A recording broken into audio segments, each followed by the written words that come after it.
What if I told you that one of the most hyped vehicles in automotive history just became one of its biggest failures? Picture this: over 1 million people lined up, wallets ready, to buy a truck that looked like it drove straight out of a sci-fi movie. Fast forward 2 years, and that same truck is collecting dust on dealer lots while its maker scrambles to figure out what went wrong. If you're curious about how a vehicle with more buzz than a Super Bowl halftime show turned into a cautionary tale about the dangers of hype, innovation, and celebrity ego, then smash that like button and subscribe, because what I'm about to reveal will change how you think about the future of electric vehicles forever. Hey, this is Mark, and you're welcome to AUTOSAYS. Now let's talk about Tesla's Cybertruck, a vehicle that just celebrated its second birthday. And trust me, this isn't a party anyone at Tesla wants to attend. Remember November 2019, Elon Musk stood on stage and unveiled what he called the future of trucks, a stainless steel, angular beast that looked like someone melted down a DeLorean and forgot to add curves. The internet exploded, memes flooded social media, and within days, hundreds of thousands of people put down deposits for a truck they'd never even sat in. Fast forward to July 2023, and Musk himself declared that demand was so far off the hook, you couldn't even see the hook anymore. He claimed over 1 million reservations, painting a picture of unprecedented success. But here's where the story takes a dark turn, and I mean really dark. By the time the first Cybertrucks rolled off the assembly line in late 2023, something had changed dramatically: the price tag. Remember when Musk promised this revolutionary truck would start at $39,900? Yeah, about that. When deliveries actually began, the cheapest model cost $60,990, and that's if you could even get your hands on one. The top-tier Cyber Beast?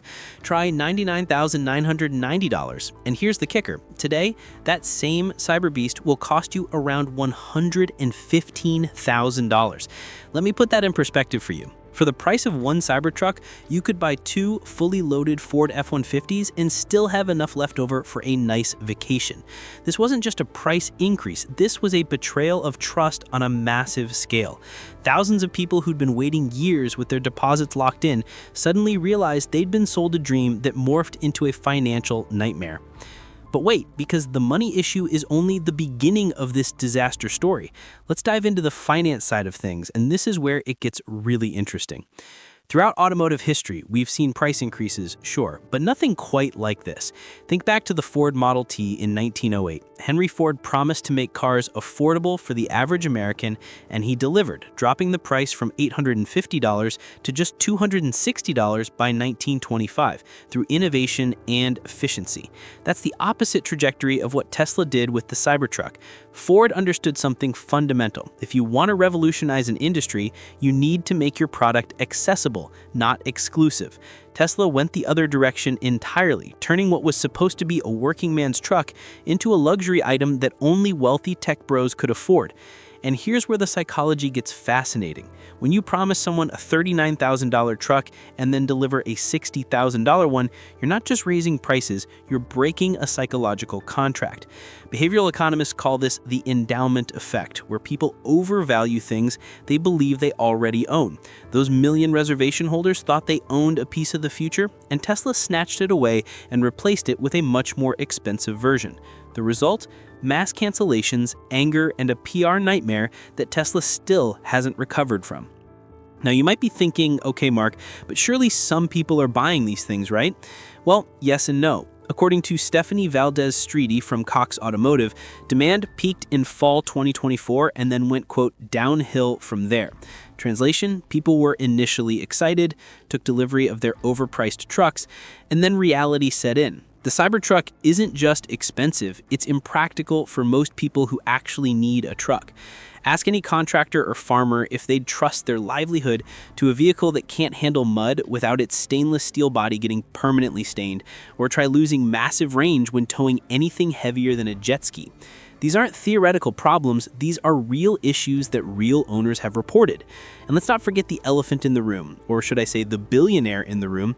Elon Musk has become one of the most polarizing figures in America, and whether you love him or hate him, his political activities have absolutely impacted Tesla's brand.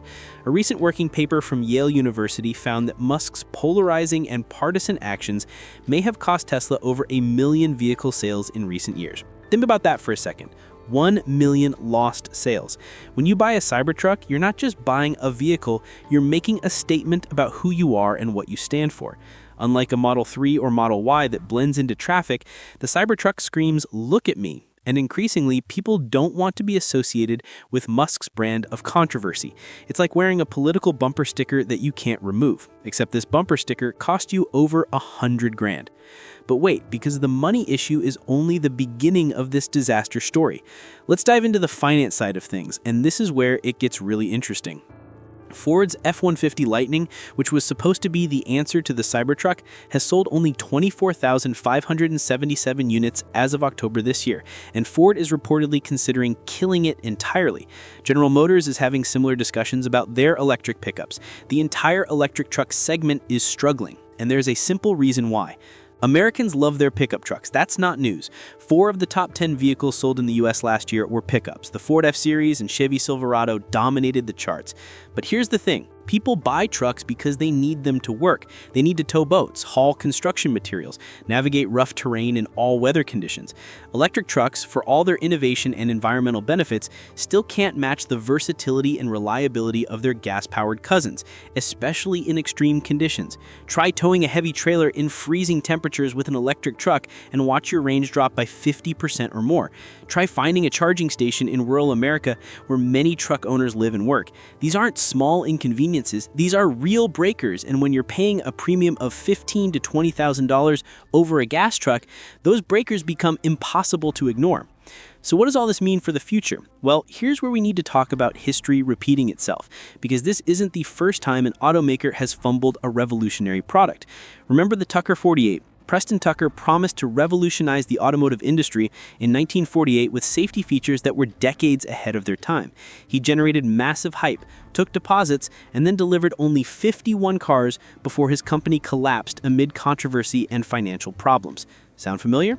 Or how about the DeLorean DMC-12, another stainless steel vehicle that promised to change everything and ended up becoming more famous as a movie prop than an actual car? John DeLorean, like Musk, was a visionary who let his ego and ambition outpace practical reality. The difference is that Tesla has other successful products keeping it afloat, but the Cybertruck represents a dangerous trend where hype and promises matter more than actual engineering and market fit. And that brings us to the uncomfortable truth that nobody in the EV industry wants to admit. Maybe, just maybe, not every vehicle type needs to be electrified right now. Maybe the technology isn't ready for heavy-duty work trucks. Maybe consumers are telling us something important when they reject electric trucks despite loving electric sedans and SUVs. Carl Brauer from IC Cars nailed it when he said electric trucks are a very specific market requiring people who want an electric truck and don't mind the disadvantages. That's a polite way of saying the market is tiny. But there is hope on the horizon. Ford announced plans for a 4-door mid-size electric pickup priced around $30,000 for 2027, built on a new platform designed to slash costs. Jeff Bezos is backing Slate Auto, a startup working on a compact electric truck under $30,000. These companies learn from Tesla's mistakes. Make it affordable, make it practical, and don't promise what you can't deliver. The question is whether it's too late, whether the Cybertruck's failure has poisoned the well for electric trucks entirely. So where does this leave us? 2 years after its launch, the Cybertruck stands as a monument to what happens when vision exceeds execution, when hype overtakes reality, when a CEO's ego becomes more important than customer needs. It's a cautionary tale for every automaker racing to electrify their lineup, a reminder that just because you can build something doesn't mean you should, and definitely doesn't mean people will buy it. The Cybertruck isn't just a flop, it's a symbol of an industry at a crossroads, trying to figure out what the future actually looks like versus what tech billionaires think it should look like.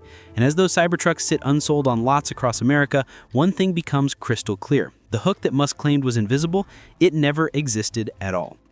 If this deep dive into automotive history and finance opened your eyes to what's really happening in the EV revolution, hit that subscribe button because we're just getting started uncovering the truth behind the headlines. The question now isn't whether Tesla can save the Cybertruck, it's whether the entire electric truck market can survive its biggest failure.